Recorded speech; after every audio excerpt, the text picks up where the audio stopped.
सभापति महोदय, मांग संख्या 27 पेयजल पर बोलने का आपने मौका दिया, आपका बहुत बहुत धन्यवाद।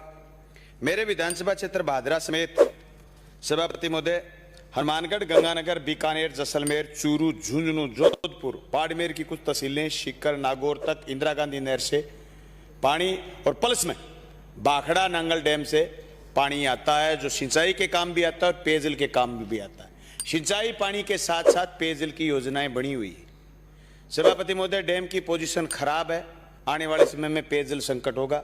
इसमें कोई दो राय नहीं कि 2018 में पोंग डैम की स्थिति 1289 फुट थी, अब की बार 19 में 1378 और अब 2021 में 1314 फुट है। डैम को और नीचे तक लेकर जाएं, लेकिन फसल पकाई के लिए पानी दें, पेयजल के लिए स्टोरेज भी कराएं।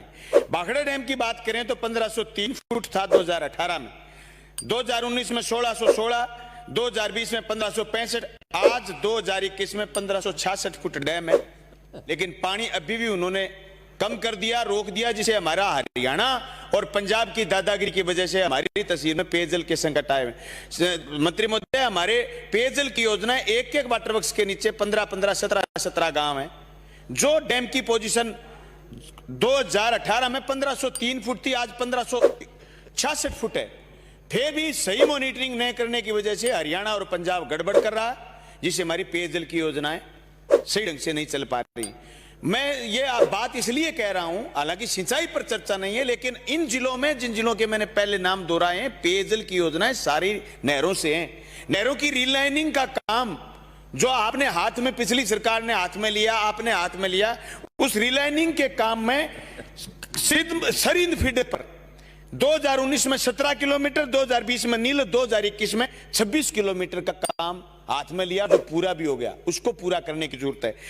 बीएमएल में और हरियाणा और पंजाब दोनों में बाखड़ा मेन लिंक चैनल, जिसे गंगानगर, हनुमानगढ़ में भी पानी जाता है और वाया नौर भादरा, वाया हरियाणा हमारे भी पानी आता है। उसमें 2017-18 में 448 लाख, 2018-19 में 30 लाख, 2019-20 में नील और 2020-21 में 89 लाख रुपए महज अपने दिए हैं।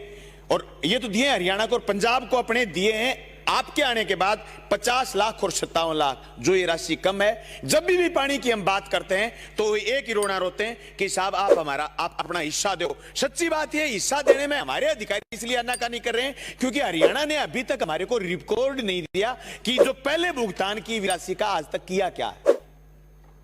आपने पेयजल की योजनाएं बहुत बनाई हैं, मैं आपका धन्यवाद करना चाहता हूं। मेरे विधानसभा क्षेत्र में आपने राज्य की मदद से 69 करोड़ रुपए की योजनाएं बनाई हैं, आपने 139 करोड़ तक की आज तक की स्वीकृतियां प्रदान की। मैं आपके मार्फत मांग करता हूं केंद्र की सरकार से कि मरुस्थलीय प्रदेश और बड़ा क्षेत्रफल होते हुए जो 50% अंशदान की बात करते हैं, केंद्र की सरकार 90% अंशदान जो पहले हुआ करता था वो दे।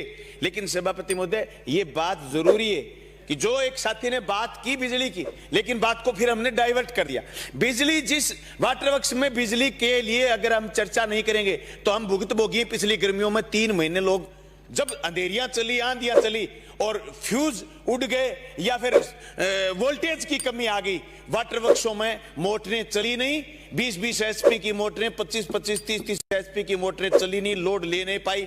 एक गांव की बारी आई है, 5 घंटे लोड नहीं ले पाई, तो वो गांव फिर 5 दिन बाद, 4 दिन बाद उसकी बारी आएगी, यानी उसके 10 दिन बाद पानी पहुंचेगा।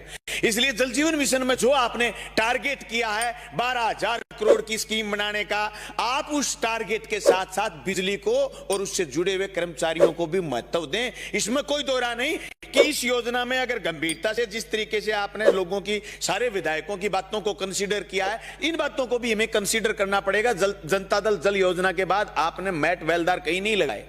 जल जीवन मिशन में बात आई कि हम मैट और बेलदार लगाएंगे, जो आईटीआई किए हुए लड़कों को लगाएंगे, लेकिन योजना सिरे चढ़ने वाली है, शुरू होने वाली है, टेंडर होने वाले हैं, लेकिन अभी तक उनका लगने का कोई अता पता नहीं है। इसलिए हमारी शपथ सी मांग है कि आप पाइपलाइन बिछा देंगे, आप वाटर वर्क्स खड़े कर देंगे, आप एसआर खड़ी कर देंगे, सारी बात ठीक है, लेकिन उनकी मेंटेनेंस के लिए, उनको चलाने के लिए, उन मोटरों को चलाने के लिए, उन वाटर वर्क्सों को चलाने के लिए जो कर्मचारी की जरूरत है, आप उनको चलाने की कोशिश करेंगे। सभापति महोदय, मैं एक बात का ध्यान आपको फिर दिलवाना चाहूंगा कि जो ये घर घर पेयजल की योजना चल रही है, इस योजना में अगर कोई शहर और कोई गांव आज अगर छूट जाता है तो आप इसको अगली स्कीम में जरूर शामिल करें। मेरे विधानसभा क्षेत्र के करीब 70 गांव आपने इसमें कंसीडर किए, लेकिन आज से 30 साल पहले, 40 साल पहले जो वाटर वर्क्स बन गए थे और उसके बाद जनसंख्या वृद्धि हो गई है, उस जनसंख्या वृद्धि वाले गांवों को भी आप लीजिए। और जो किसान ढाणियों में चले गए, उनकी ढाणी 2-2, 3-3 किलोमीटर दूर है,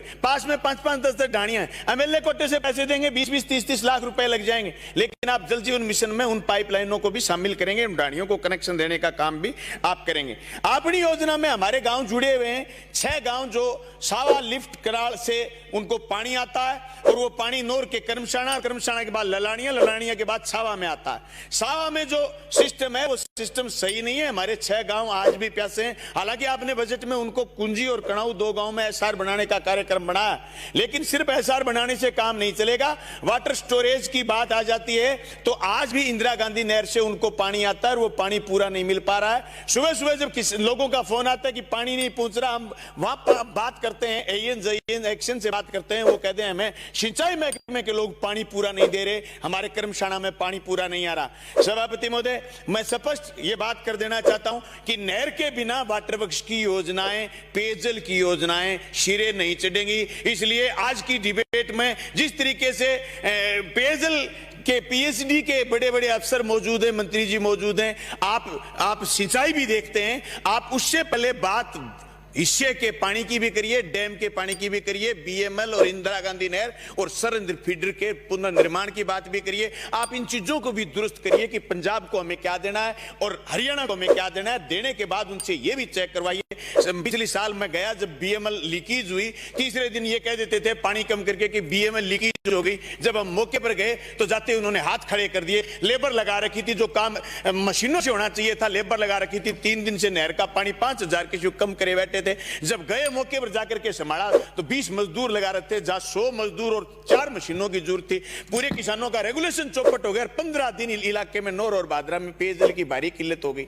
इसलिए मैं आपका ध्यान इंगित करना चाहता हूं कि आप इस बीएमएल के पानी को और नौर भादरा के हिस्से को पूरा पहुंचाने के लिए भी पेयजल के साथ साथ पानी पूरा पहुंचाने की भी आप कोशिश करेंगे, ताकि किसानों की बारियां भी नहीं पटे, फसल भी खराब नहीं और उनके वाटर वर्क्स की योजनाएं भी सिरे चढ़े। मैं आपका एक बार फिर धन्यवाद करना चाहता हूं कि आपने जल जीवन मिशन में और राज्य के हिस्से से भादरा की विभिन्न योजनाओं को स्वीकृत किया है। इस बात के लिए बहुत बहुत धन्यवाद। लास्ट मेरी बात यह रहेगी कि उत्तरी भारत का सबसे बड़ा मेला हमारे गोगामेडी में भरता है और सबसे ज्यादा लोग 12 मासी वहां लोग आते हैं, लाखों लोग आते हैं।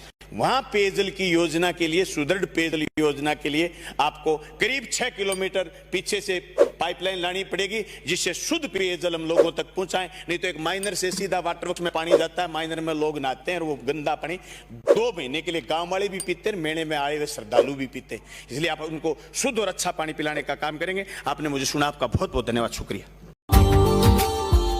Subscribe now and press the bell icon. Never miss an update.